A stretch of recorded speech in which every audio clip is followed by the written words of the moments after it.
Salut les Astrams. On se retrouve cette fois-ci encore pour un nouveau jalon. Donc on va se faire tout de suite un petit générique, hein, on va pas tergiverser trois plombes, et puis on va voir de quelle constellation on va parler aujourd'hui.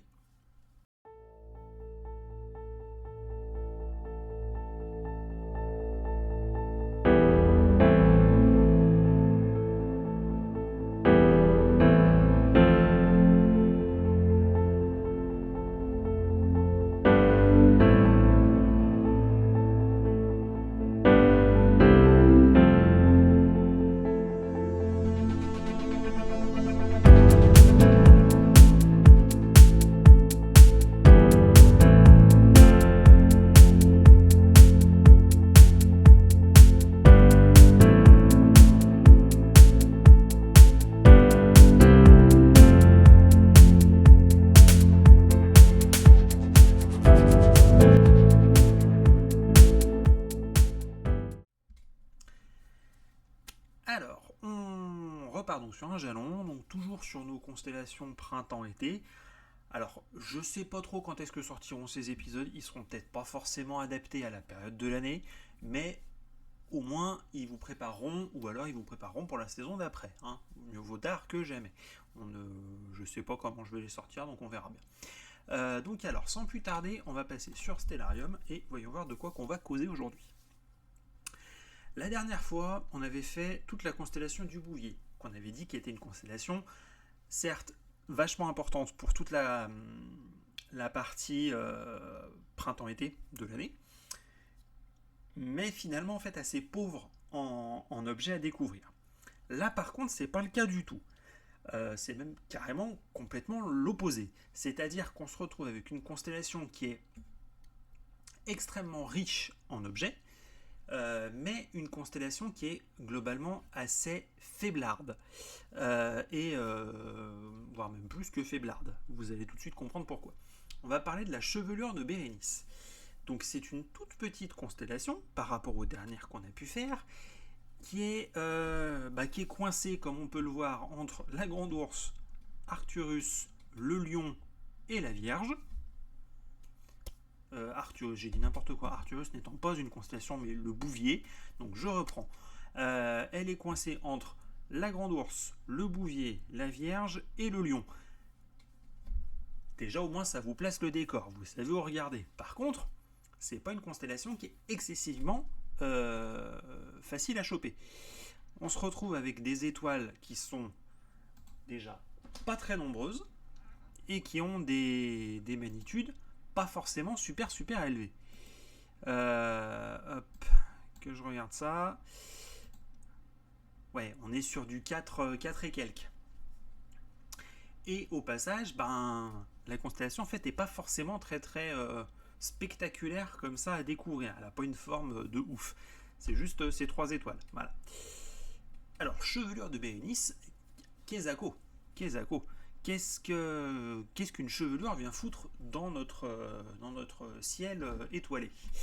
Alors, déjà, il faut savoir un petit truc, c'est que dans l'ensemble des 88 constellations répertoriées, il n'y a que 2 constellations qui sont basées sur des personnes ayant réellement existé.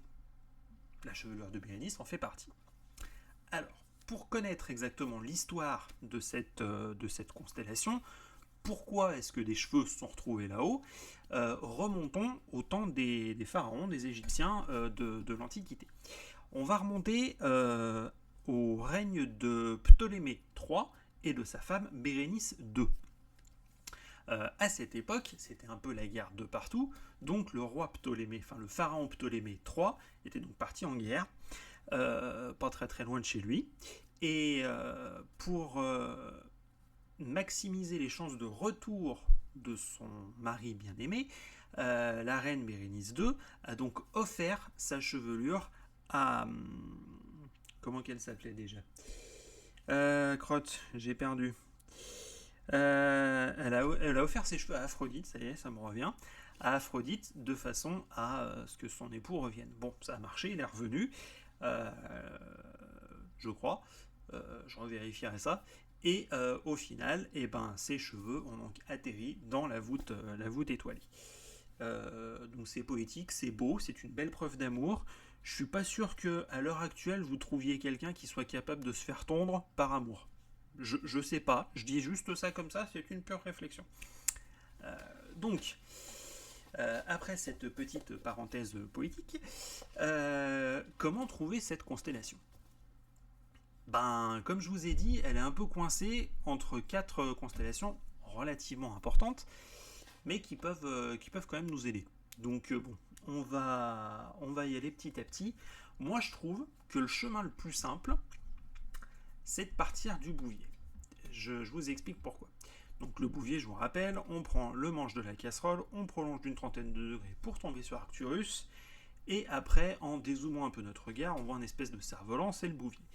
Là, vous avez trouvé le bouvier, et donc vous allez porter votre regard un petit peu plus, un petit peu plus vers l'ouest, et vous allez voir qu'il va se détacher d'une zone où il n'y a pas beaucoup d'étoiles. Vous allez voir un espèce de grand triangle rectangle. Et ben c'est la chevelure de Bérénice. Donc comme je disais, hormis ces 3 étoiles, on n'a pas grand chose à découvrir en tant que pour les étoilements parlants, je vais dire. Par contre, à l'intérieur de cette constellation, toute petite en termes de superficie, il y a quand même énormément de choses à voir. Tout de suite, on va rentrer dans le vif du sujet. C'est une zone qui est extrêmement riche déjà en objets de Messier. On en dénombre pas moins de 1, 2, 3, 4, 5. 1, 2, 3, 4, 5, 6, 7 même. 7. Et les objets du catalogue NGC, je vous en parle même pas. Parce qu'alors là, il y en a un sacré paquet. J'ai augmenté un petit peu les curseurs sur Stellarium. Vous voyez qu'on a quand même une zone qui est vachement riche, ici. Et en fait, pourquoi? Eh ben, en dessous, qu'est-ce qu'on a un tout petit peu plus au ras de l'horizon? On a la constellation de la Vierge. Qui dit la Vierge dit l'amas de la Vierge. Le super amas de la Vierge. Donc, on a une zone qui est extrêmement riche en fait en galaxies. Et même pendant très très longtemps, on a cru que toute cette zone-là, qu'on appelle donc l'amas de la chevelure de Bérénice, faisait partie intégrante de l'amas de la Vierge, qui avait donc en fait une interaction gravitationnelle.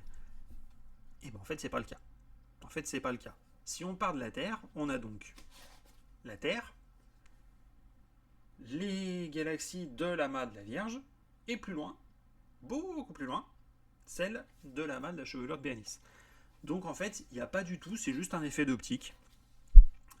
En fait, ils sont placés les uns à côté des autres. C'est un pur hasard. Mais il n'y a pas d'interaction gravitationnelle l'un avec l'autre. Alors, sans plus tarder, on va rentrer dans notre découverte de cette constellation. Alors, on ne va pas s'attarder sur l'intégralité des objets du catalogue NGC, sinon on n'est pas couché et la vidéo fera à peu près 4 jours. Donc, on va partir sur ceux du catalogue de Messier. Alors, on a déjà M53. Donc M53, c'est un amas globulaire, un amas d'étoiles, qui est plus brillant que celui qu'on avait découvert dans la constellation du Bouvier, qui était à plus de 9, 9,70. Là, on est sur du 7,70. Donc on est quand même déjà 2 magnitudes au-dessus. Donc on est déjà quand même pas mal. On va zoomer un peu plus dessus, vous allez comprendre. Voilà, il est quand même déjà beaucoup plus brillant. On est vraiment sur un objet qui comporte quand même pas mal d'étoiles.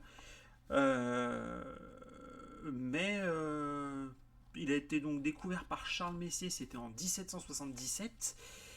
Et il est distant d'environ 600 000 années-lumière. C'est quand même déjà pas mal. Donc la lumière qui nous parvient aujourd'hui en 2025 est partie il y a 6000 ans.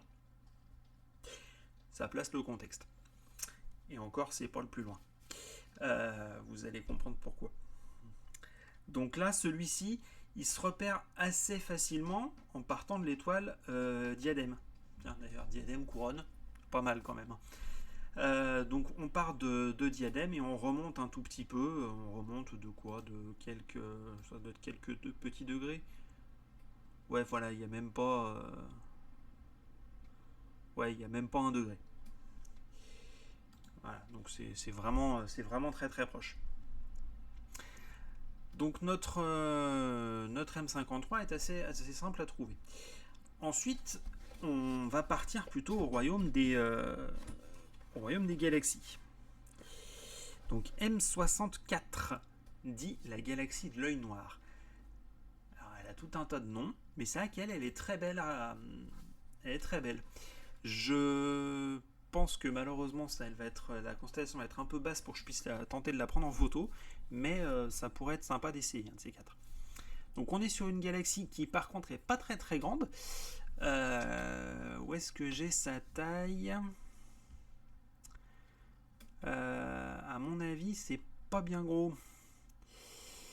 Euh, pa, pa, pa.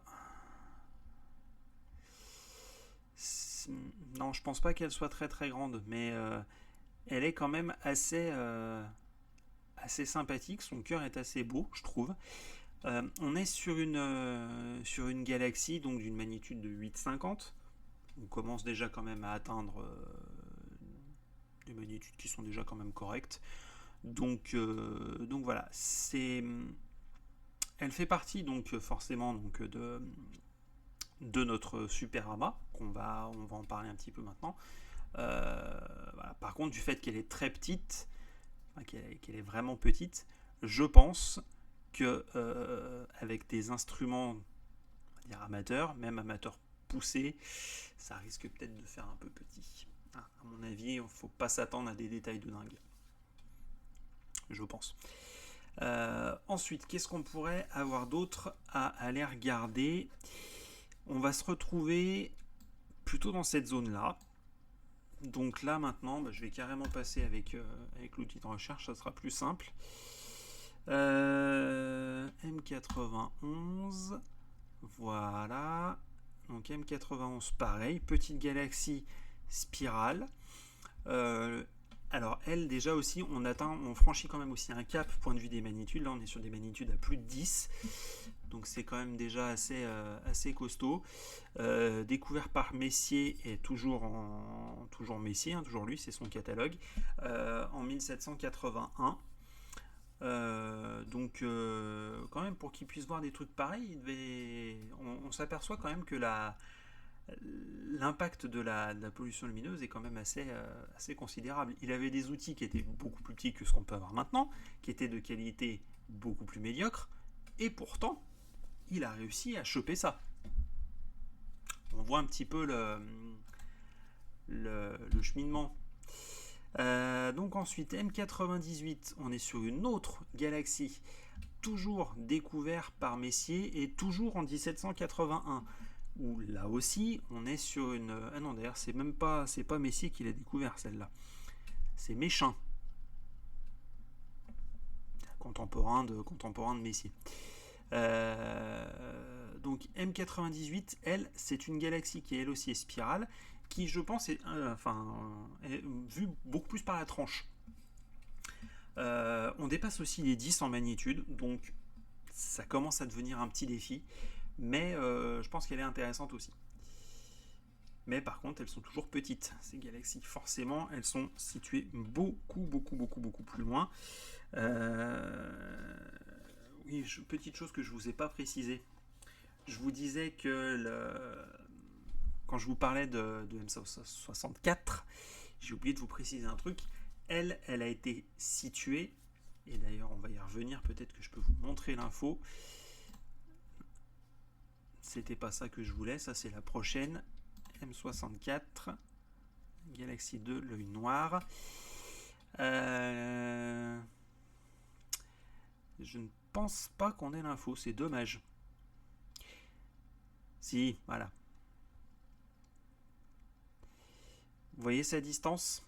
Elle est située à plus... Ouais, elle est située entre... on estime sa distance à 22 millions d'années-lumière. C'est énorme. Donc sa lumière arrivée aujourd'hui sur Terre est partie il y a 22 millions d'années.